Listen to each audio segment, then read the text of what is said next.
Hom zong zong te kanal pai so Krista mingin se pai kubuk chawa email mo no ama highlight hun azalena shoi tu athiam boka ani nom lo ma akhamom lo le mai ti ka kasoi ma sadwa chuanin nei ka pik boka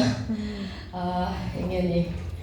lo base sang lu to ka ke ka law mar chu pathian kan fakho do na Bible khanin chanchin tha khan thian kan mo Isu kha azektir tineng khanin Galilee dila khanan chuanga makati deuh thin chu Isu khan azektir ta kha lo va chuang ru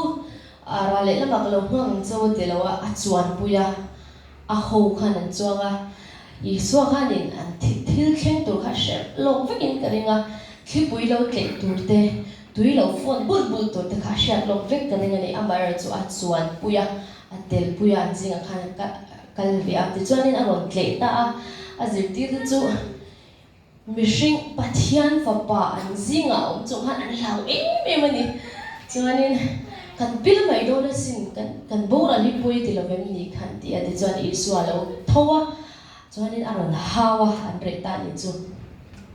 pase an ni khanin thupui te alo tle chan khan shelem lawa khang zong zong an tuar chan khan shelem lawa ni chu tiang che chuanin kan du lai hanin kan mi mal lun thaw har san na kan nei vek karinga kan long thawa kan chuang me kin karinga da zon khipui de ron tle venga har san te boron thlinga ke ma ni chuan kan chuang lawa kan longa han I suwa tel ve hi lo shen ni la tin kan har san na kha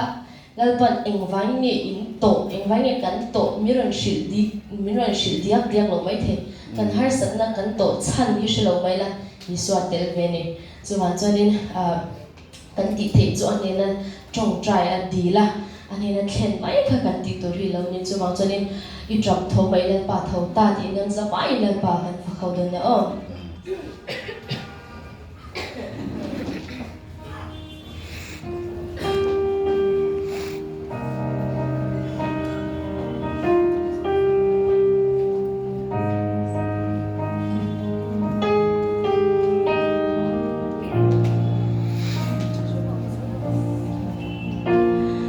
Zirtir den chula li suane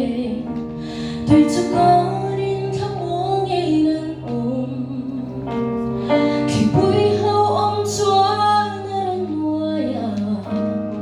Ani chu long chuan musi Kan bora hi tu em ni Tran bụi ngain kan ru sin An